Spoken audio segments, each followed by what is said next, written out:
Buenas noches, estoy aquí para contar lo que sucedió en el año 2010, una de las historias más extraordinarias que me han tocado vivir.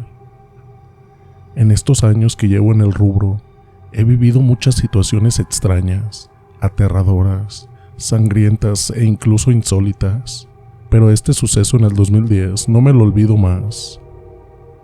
Tardé demasiado en decidirme contar esto. Sé que lo mantendrán en anonimato, pero de todas formas es una historia muy sensible para mí, ya que estuvieron involucrados varios amigos que finalmente pasaron a una mejor vida, no sin antes ver cosas realmente horrorosas. Además, yo mismo aún tengo terribles consecuencias. Sin más preámbulos, cuento la historia. Yo me llamo Roberto, aunque es un nombre ficticio, pero de alguna forma me tienen que conocer. Mi ocupación está muy mal vista porque, siempre opero por fuera de la ley, e incluso cometiendo actos que podrían condenarme a prisión perpetua o incluso a condena de muerte. Quizás ya estarán adivinando de qué se trata esta profesión. Yo tengo un patrón al cual obedezco.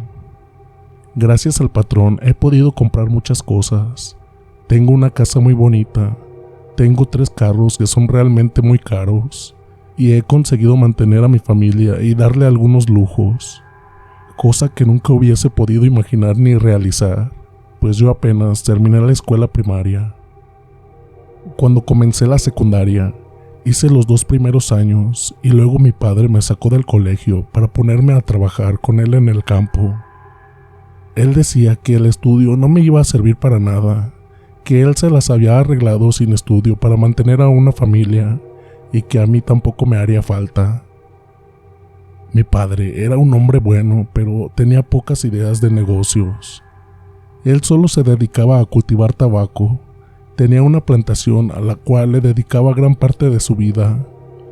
De hecho, mi padre, hasta el día que murió, nunca se tomó vacaciones, nunca viajó a otro lado que no fuera su ciudad, y siempre vivió de una forma muy simple y poca ambiciosa. Pero yo tenía clara una cosa: no quería vivir como él, no quería tener su vida, yo quería mucho más. Entonces fue cuando comencé a asociarme con mi primo.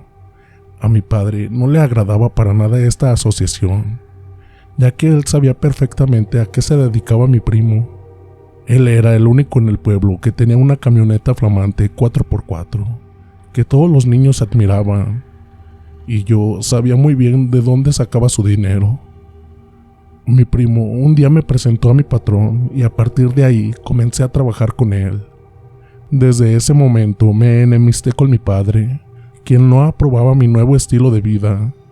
Él decía que no había criado a asesinos y sicarios, que prefería que yo llevase una vida humilde pero honrada. Yo no estaba de acuerdo con él y prefería alejarme de su casa y de su protección paterna. Consideraba que mi profesión, si bien violenta y sanguinaria, era bastante honesta. Por lo menos yo no estafaba a nadie ni robaba a nadie, solo me limitaba a cumplir con los pedidos de mi jefe. Al principio eran cosas bastante simples como entregar paquetes o llevar mensajes, pero luego, a medida que fui ganando su confianza, él me hizo otro tipo de encargos, que eran los que realmente pagaban y los que a mí me interesaban. Tenía 15 años cuando maté a mi primer hombre. Mi primo me ayudó, lo recuerdo perfectamente bien, pues uno siempre recuerda su primera muerte. Era un hombre de unos 60 años que vivía solo en una casita bastante humilde. Él había pedido prestado a mi patrón, pero luego nunca le devolvió el dinero. Mi patrón le envió varias advertencias hasta que finalmente se cansó y nos mandó a mi primo y a mí para liquidar la deuda. Este hombre parecía estar esperándonos.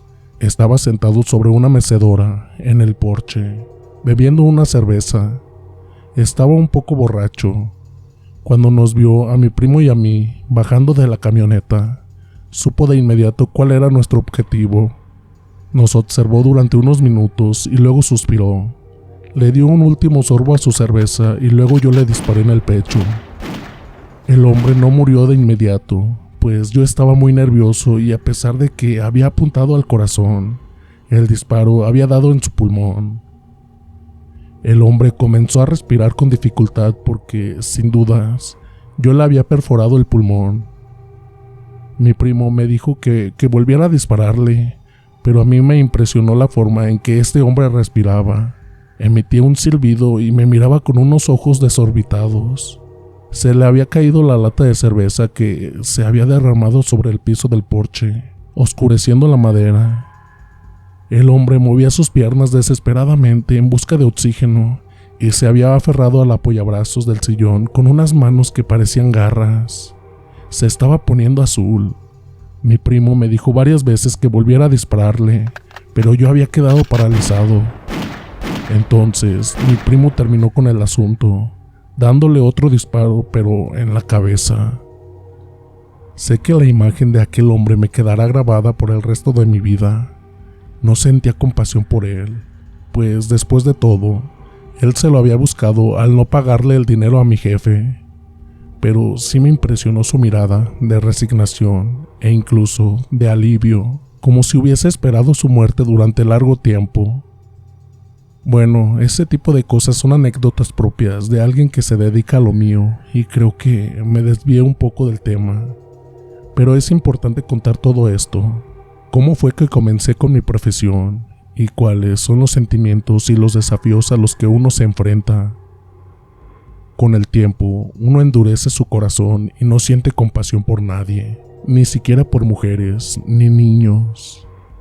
Uno hace su trabajo con absoluta precisión y frialdad, exactamente como un cirujano que se dedica a abrir cuerpos para quitarles un cáncer. Mi primo escaló muy rápido y yo también iba avanzando muy rápido en la carrera, pero mi primo siempre fue el preferido de mi patrón.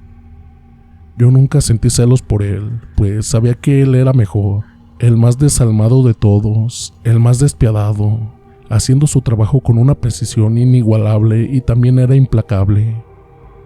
Fue por eso que con el tiempo mi primo y yo dejamos de vernos, pero no porque nos lleváramos mal, sino simplemente porque él fue ascendiendo y asignado a otro territorio bastante lejos del mío. Entonces, dejamos de contactarnos con tanta frecuencia. Recién tuve noticias de él en ese año en el que cambió todo. En el año 2010, mi patrón me llamó pidiéndome que fuera a ver a mi primo, que estaba internado en un hospital. Cuando me dijo eso, temí lo peor. Pensé que mi primo estaba agonizando y que mi patrón, al saber lo mucho que yo lo quería, me estaba dando una oportunidad de despedirme de él. Pero cuando le pregunté sobre lo que había ocurrido, el patrón me sorprendió diciéndome que él no sabía muy bien, que todo había sido muy sorpresivo y que él estaba investigando para tomar cartas en el asunto. Según lo que pude entender, el patrón había perdido a dos de sus más valiosos hombres y su preferido, mi primo, había quedado internado en un hospital en Sinaloa. Entonces le dije a mi patrón que no se preocupara, que yo iría a investigar sobre lo que había ocurrido. Ese mismo día partí rumbo al hospital. El viaje duró cerca de 2 horas. Cuando llegué, eran cerca de las 4 de la tarde de un día frío de invierno. Mi primo estaba alojado en el segundo piso, según me dijeron las enfermeras. Al principio se negaron a dejarme pasar, pero luego yo les hice saber de una forma sutil quién era y para quién trabajaba. Entonces las enfermeras entendieron de inmediato el mensaje y me dejaron la habitación libre. Fue entonces cuando pude ver a mi primo por primera vez. Me impresionó muchísimo su estado. Mi primo siempre había sido un hombre muy fuerte y grande. Debía pesar 100 kilos, pero no estaba obeso, sino que era todo músculo. Toda su humanidad daba la impresión de ser poderosa y cada una de sus pisadas hacía temblar la tierra. Las mujeres estaban locas por él, pues mi primo, si bien no era muy bien parecido, tenía rasgos muy varoniles y una mirada que hacía que todas quedaran hechizadas. Era un hombre muy seguro de sí mismo y eso es algo que siempre atrae a las mujeres. Pero nada de aquel poder estaba presente en mi primo cuando lo vi en aquella habitación de hospital. Parecía haber perdido por lo menos 30 kilogramos y envejecido unos 20 años. Su antigua cabellera espesa y brillante había desaparecido casi por completo. De esos músculos solo quedaba carne marchita y maloliente, y su rostro era el de una calavera. Pensé en lo único que podía ocasionarle un mal tan grave, era un cáncer. Sin embargo, cuando consulté con su doctor, que en ese momento pasaba por uno de los pasillos, él me sorprendió al decirme que mi primo no tenía ninguna enfermedad que ellos supieran. En el hospital ya habían hecho todo tipo de estudios y mi primo tenía todo el cuerpo en orden. Sin embargo, ellos sospechaban que el origen de sus males estaba en su cabeza, es decir, era algo psíquico. Le pregunté al médico cómo era que había llegado ahí y quién lo trajo. El médico estaba obviamente nervioso, pues sabía quién era yo, o al menos a lo que me dedicaba. Temía dar información que podía ser delicada. Sin embargo, yo lo calmé diciéndole que si cooperaba conmigo no le sucedería nada. Entonces, el médico contó que mi primo había llegado una noche, hacía 3 días atrás, cubierto de sangre y diciendo cosas incoherentes mientras se arrancaba los pelos de la cabeza. Estaba muy débil y se arrastraba por el pasillo del hospital. Las enfermeras lo vieron y lo ingresaron al hospital. Pensaron que era un vagabundo, pero entonces alguien les hizo llegar dinero para solventar los gastos médicos. El médico solo sabía que mi primo había llegado desde un monte cercano al pueblo junto con otros 2 hombres que habían fallecido en el camino. No sabía mucho más que eso, aunque estaba seguro de que mi primo había experimentado un shock muy grande que lo habían dejado con graves dolencias mentales que se habían trasladado a la parte física. Al escuchar esto, yo no podía creerlo, pues sabía que mi primo era muy fuerte mentalmente, nada lo amedrentaba, no podía imaginar qué era lo que había ocasionado aquella crisis emocional.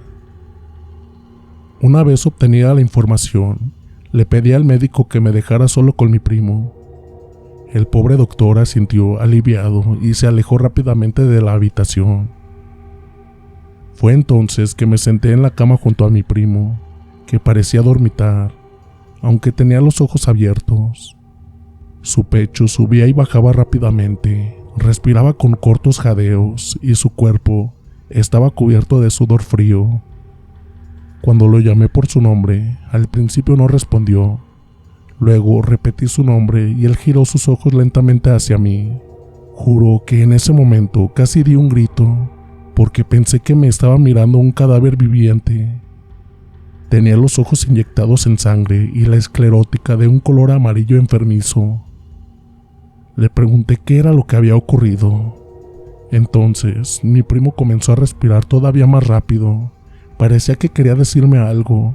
Luego su mirada giró un poco y ya no me miraba a mí, sino a algo que estaba por detrás de mis hombros. Acostumbrado yo a estar siempre alerta, me moví rápidamente y miré hacia atrás mientras sacaba un cuchillo de mi cinturón, pues creí que había un intruso en la habitación. Sin embargo, no había nadie, solo la pared desnuda. Volví a mirar a mi primo, preguntándole qué ocurría. Él seguía moviendo los labios, aunque sin emitir palabra. Finalmente, con una mano temblorosa, me señaló hacia un rincón de la habitación que permanecía a oscuras, pues la luz no llegaba hasta ese lugar. Yo volví a mirar hacia donde me señalaba. En un principio no vi nada, pero luego me pareció que una figura comenzaba a recortarse en la oscuridad. Era como la de una mujer que estaba agazapada en ese rincón, e incluso pude verle durante unos segundos sus ojos, que tenían una cierta cualidad brillosa como la de los gatos. Me incorporé rápidamente de la silla y avancé hacia aquel rincón dispuesto a atacar a la intrusa, pero entonces algo extraño sucedió. Las piernas se me fueron aflojando, el corazón comenzó a latir más rápido y sentí un miedo terrible que nunca en mi vida había sentido.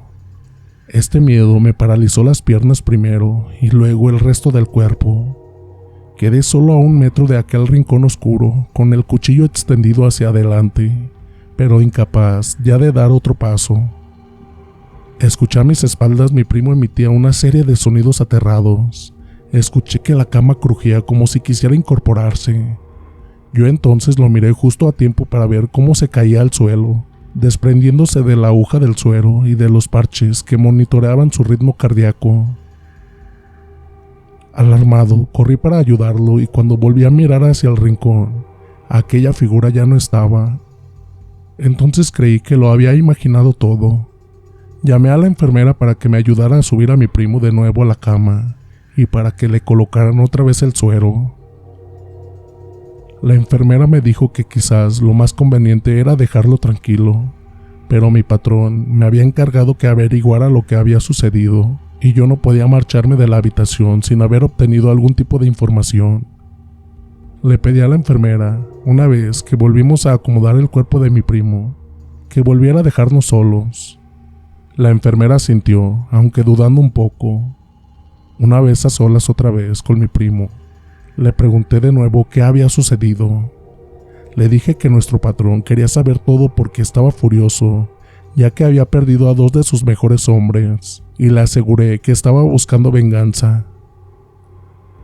Primo, le dije, quien quiera que te haya hecho esto, juro que nosotros te vengaremos, pero debes decirme qué fue lo que ocurrió para que de esta forma comencemos a organizar la cacería. Mi primo por fin comenzó a hablar, de una forma muy titubeante y pausada. Creo que fue la mención de nuestro patrón lo que lo sacó de su estado de parálisis.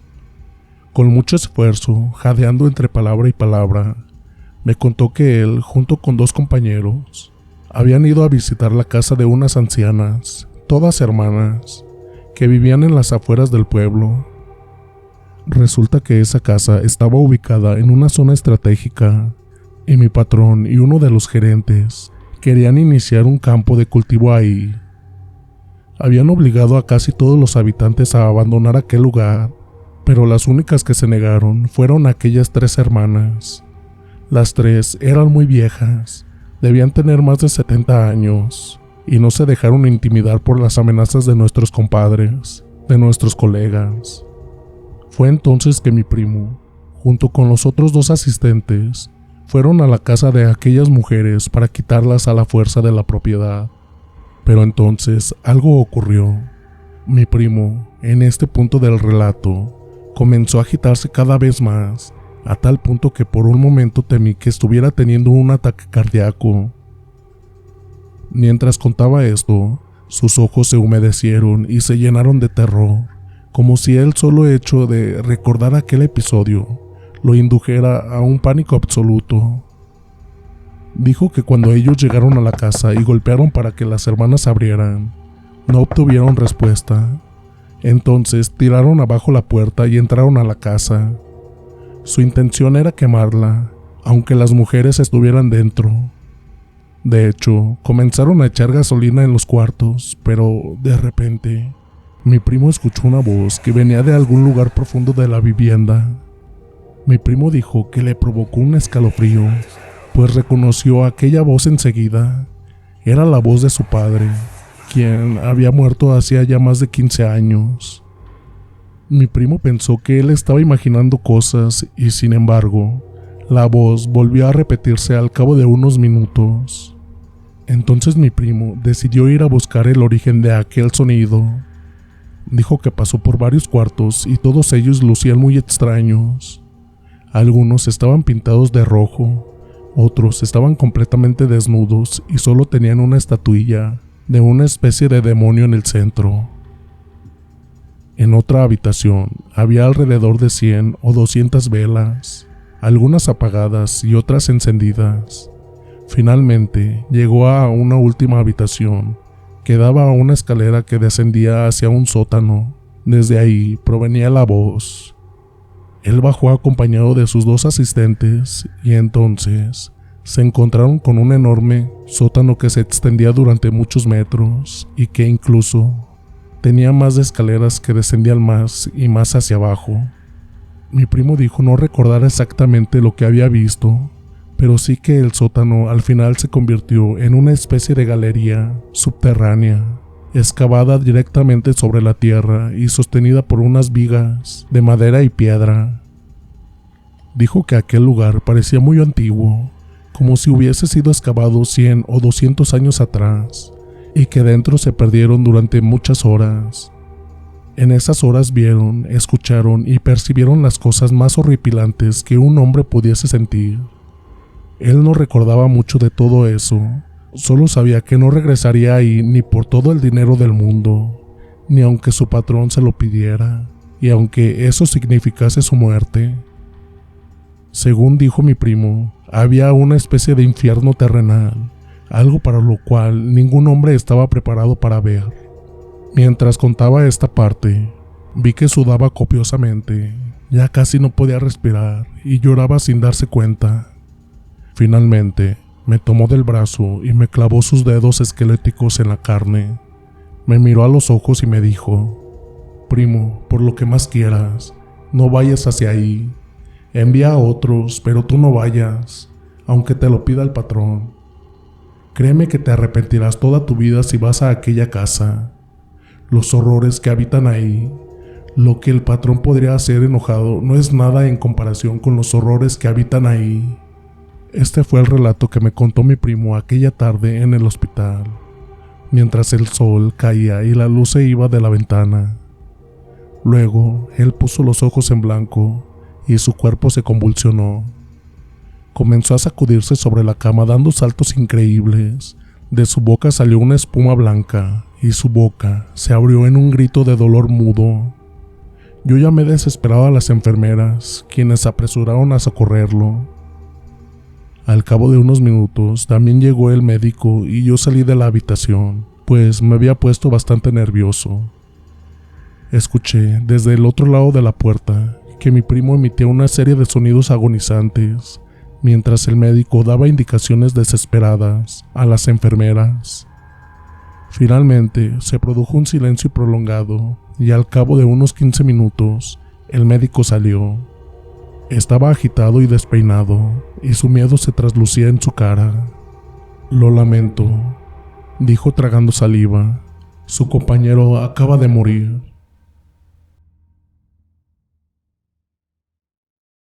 Quizás él pensó que yo me enfurecería y tomaría represalias contra su persona.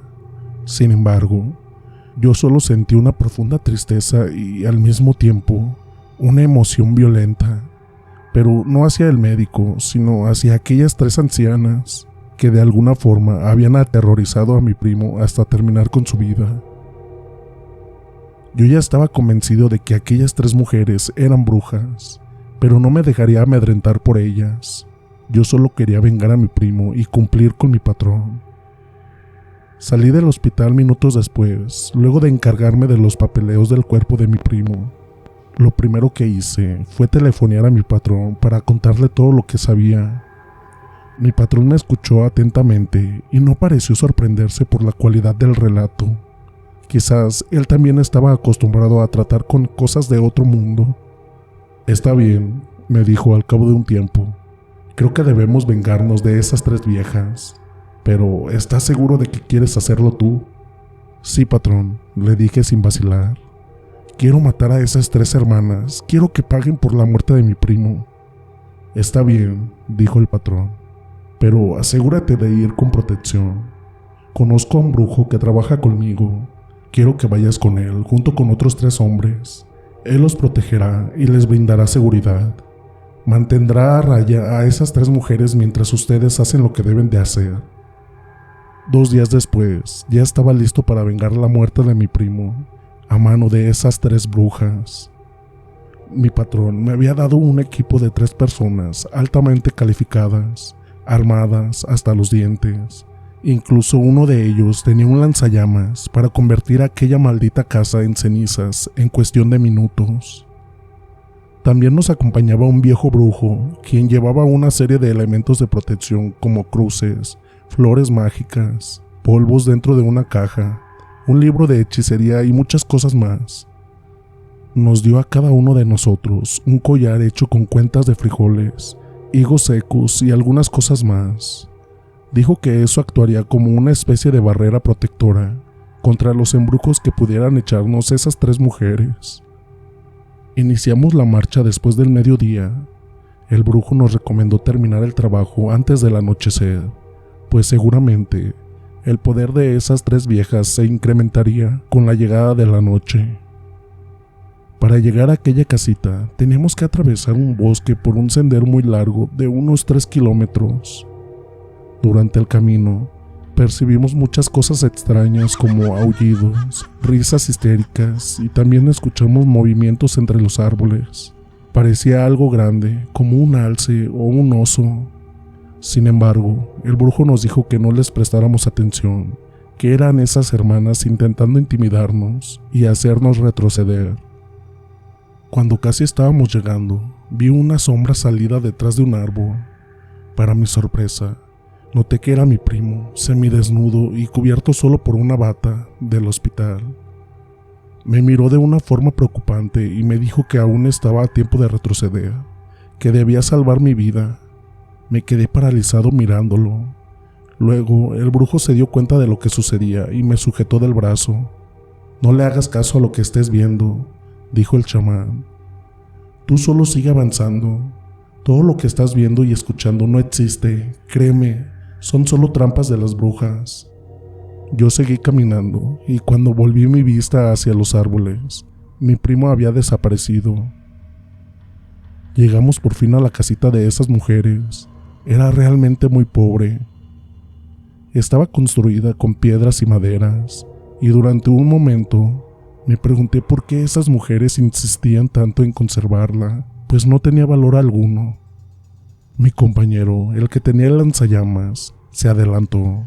Dando un grito, llamó a las 3 mujeres y antes de darles tiempo a responder, levantó su lanzallamas para incendiar la casita. Parecía muy enfurecido. Tiempo después descubrí que él también quería venganza, pues uno de los compañeros muertos de mi primo era su hermano. Este hombre, dando un grito de guerra, activó el lanzallamas, pero entonces algo ocurrió. No sé si fue porque falló el mecanismo ignífugo del arma o había alguna conexión fallida. Lo cierto es que las llamas, en vez de salir en forma de chorro hacia adelante, envolvieron en cuestión de segundos a este hombre, quien se transformó en una antorcha humana. Comenzó a gritar y a correr. Nosotros intentamos apagar las llamas, pero él estaba cubierto por combustible y era casi imposible extinguirlas. El brujo lo hizo rodar sobre la hierba húmeda, pero ni siquiera así las llamas lo abandonaron.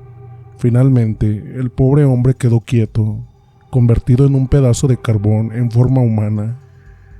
Todo había sido tan rápido que nosotros nos quedamos durante unos segundos quietos, sin saber qué hacer. Luego, otro de mis hombres corrió hacia la casa y abrió la puerta de una patada. En su mano tenía un AK-47, arma que nosotros llamamos cuerno de chivo. Con ella, perforó cada una de las paredes de la casa mientras lanzaba un grito de ira. El bosque se llenó del ruido retumbante de la ametralladora y la casa se fue cubriendo de humo. Las astillas y las chispas de las piedras volaban por todos lados. Pronto, para nosotros, aquella casa fue invisible, oculta detrás de una cortina de humo. Nuestro compañero siguió disparando hasta que, aparentemente, se quedó sin balas, pues ya no se escuchó más del rugido de su arma poderosa. No podíamos verlo, pues él había quedado también cubierto por el humo espeso de la pólvora. Cuando finalmente este se asentó, comenzamos a buscarlo y a llamarlo, pero él no respondió. Ingresamos a la casa, ahora solo éramos 3, mi compañero de armas, el brujo y yo. Seguimos buscando a nuestro otro compañero, el de la ametralladora, pero no apareció por ningún lado. Era como si hubiese desaparecido en el aire. Minutos después, mi otro compañero también desapareció. Él había quedado atrás, explorando otras habitaciones. Luego se escuchó un grito, pero cuando fuimos a ver lo que sucedía, ya no pudimos hallarlo. Solo encontramos su collar sobre el suelo. Estaba roto y las cuentas se habían dispersado por todos los rincones. Vi que el brujo, por primera vez, dudaba. Miró hacia todos lados con unos ojos desorbitados. Sacó la caja con los polvos y los esparció por toda la habitación mientras decía una oración. Dijo que estábamos rodeados por esas mujeres, pero que él las había obligado a retirarse. «De momento estamos seguros dentro de esta habitación», dijo el brujo. «Cubrí de polvo todas las puertas y ventanas, y las brujas no podrán entrar por aquí. Pero, mientras tanto, debemos encontrar la forma de derrotarlas». Le pregunté si él sabía cómo, pero de nuevo el brujo dudó. Luego me hizo una confesión que me provocó escalofríos. Yo pensé que eran brujas menores, que podríamos deshacernos de ellas con un par de conjuros, pero veo, por la facilidad con que han eliminado a los otros, que son muy poderosas. Yo nunca vi algo así. Sus palabras no me daban ánimo para nada. Sin embargo, yo no quería dejarme ganar por el miedo. Aún pensaba en mi primo. No podía dejar que esas malditas ancianas se salieran con la suya. El brujo de repente me tocó el hombro y me señaló a una ventana. Cuando dirigí mi mirada hacia ahí, me topé con la cabeza de una bruja que nos observaba, sonriendo maliciosamente. Era una mujer sorprendentemente bonita. Pese a su edad, supe que en su juventud, sin dudas, había roto muchos corazones, pero aún así lograba mantener su belleza con los años. Sin embargo, su mirada no era nada agradable, estaba cargada de furia y maldad. Detrás de aquella mujer apareció otra que se le parecía, solo que era un poco más joven, y luego surgió otra más que era más vieja. Había algo en esa visión de esas tres mujeres que me dio una mala impresión a tal punto que las fuerzas me abandonaron. El brazo que portaba mi arma comenzó a temblar y mis piernas se debilitaron. «Jamás debieron haber venido hasta aquí», dijo la primera anciana. «Se arrepentirán de habernos hecho enojar. Nosotras solo queríamos vivir aquí en paz, pero ustedes insistieron con ese maldito cultivo, intentándonos quitar nuestras tierras que han pertenecido durante generaciones a mi familia. Morirán antes de que llegue la noche». El brujo había retrocedido, se lo veía muy asustado. Sin embargo, reaccionó y me empujó mientras me gritaba: «Dispárales, dispárales ahora mismo». Pero yo realmente no pude hacerlo, las fuerzas me fallaban. Entonces, el brujo, dando un grito de impaciencia, me hizo levantar el rifle y me obligó a apretar el gatillo. La ventana se rompió en 1000 pedazos y vi que la anciana más vieja recibía el impacto en la cabeza y caía hacia atrás. Yo sentí una gran alegría y grité: «Esto fue por mi primo, maldita vieja». Pero cuando me acerqué a la ventana, vi que ahí no había ninguna anciana, sino que era mi compañero, el que se había perdido con la metralleta, con un tiro en medio de la frente. «Por Dios», dijo el brujo, «nos han engañado, debemos huir de aquí, no podemos hacerle frente a su poder». Yo me volví hacia él enfurecido. «¿Eso es todo lo que tiene para decir? Usted no hizo nada, es un brujo falso, no sirve para nada». El brujo iba a responderme algo. Él estaba cerca de la ventana y entonces vi que una mano increíblemente larga, quizás de unos 2 metros de longitud, asomaba por el borde y aferraba al brujo por el cuello. Este intentó pedirme ayuda, extendió sus manos hacia mí mientras abría enormemente los ojos. Pero yo, lejos de querer ayudarlo, aproveché para escapar de la habitación. La casa aún se encontraba cubierta del humo de la ametralladora. No parecía muy grande. Sin embargo, yo me perdí entre tantas habitaciones y pasillos. Finalmente, llegué a una puerta y cuando la abrí, casi me caigo por unas escaleras que se perdían en lo profundo. Recordé entonces el relato de mi primo y supe que había encontrado aquel sótano. El terror me embargó, pues yo no quería correr los mismos horrores que había corrido mi querido primo. Sin embargo, cuando intenté retroceder, vi que del otro lado del pasillo aparecían 3 figuras oscuras con silueta de mujer que avanzaban rápidamente hacia mí, sin mover las piernas. Yo entonces entré, bajé al sótano cerrando la puerta detrás de mí. Tenía la esperanza de encontrar algún ventanuco que diera al exterior. Yo siempre fui muy delgado y podría escapar por cualquier lado. Sin embargo, pronto me di cuenta de que el sótano era una gran habitación completamente cerrada. Tenía unas dimensiones increíbles, quizás de unos 40 metros de largo por otros de ancho, y en cada una de sus paredes se desplegaba una abertura que parecía llevar a nuevas profundidades. Escuché que arriba la puerta se derrumbaba y vi que aquellas siluetas bajaban rápidamente las escaleras, dando un grito aterrador. Yo ingresé rápidamente por una de las aberturas y descendí por una galería tallada en la tierra. Créanme que yo me sentía a punto de fallecer. Mi corazón daba saltos dentro de mi pecho y sentía una extraña energía que me recorría el cuerpo y que me debilitaba. Era un miedo que era tan grande que me quitaban las fuerzas e incluso las ganas de vivir. No sé cuánto tiempo estuve recorriendo ese largo túnel y mi mente, en este punto, se vuelve frágil. Mis recuerdos se hacen fragmentarios. Yo creo que decidí olvidar gran parte de las cosas que vi para evitar enloquecer. Yo solo ahora recuerdo restos de imágenes que se mezclan unas con otras y que de vez en cuando aparecen en mis pesadillas. Veo seres humanos descuartizados y aún moviéndose, como si tuvieran alguna especie de horrorosa vida. Veo animales como caballos y burros que se derriten como la vela. Veo extrañas criaturas parecidas a lagartos, besándose a bellas mujeres desnudas, encadenadas a la roca. No sé, realmente a veces pienso que soñé todo, pero las imágenes son tan reales que me despierto gritando y con un sudor frío en la espalda. Lo peor de todo era que yo sabía, o al menos tenía la impresión de que aquellas 3 hermanas querían que yo viese todo eso. Me estaban siguiendo de cerca y parecían disfrutar de mi sufrimiento. Yo tenía la certeza de que, si ellas querían, me hubiesen alcanzado en cuestión de segundos. La nariz comenzó a sangrarme y mis ojos lloraban lágrimas de sangre. Me di cuenta cuando me pasé la mano por el rostro y la retiré, cubierta de un líquido rojizo. También, y esto me avergüenza muchísimo confesarlo, tenía los pantalones pegados con excremento, mi propio excremento, y además me había orinado en los calzoncillos. Mi mente parecía fragmentarse cada vez más con cada cosa que veía ahí abajo. Vi seres que parecían demonios, hombres con cabeza de perro, mujeres que tenían lenguas tan largas como un brazo, y por encima de todo esto se elevaba un olor repugnante, como a carne podrida y a sangre.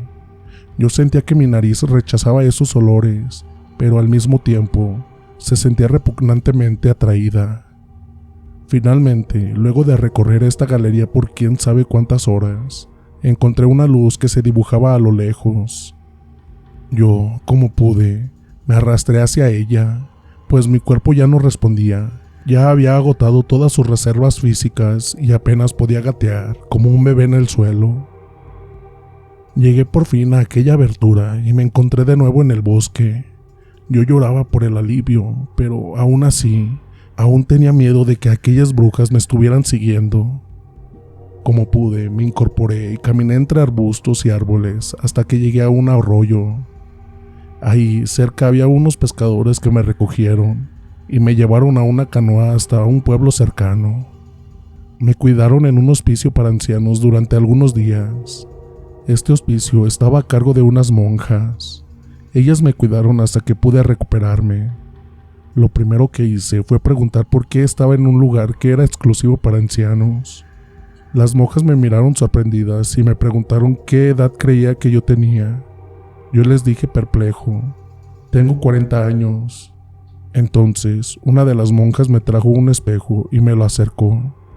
Al mirarme, yo lancé un grito porque parecía un anciano de 80 años.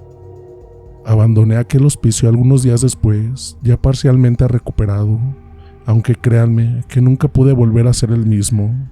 De hecho, mi aspecto sigue siendo el de un anciano al día de hoy.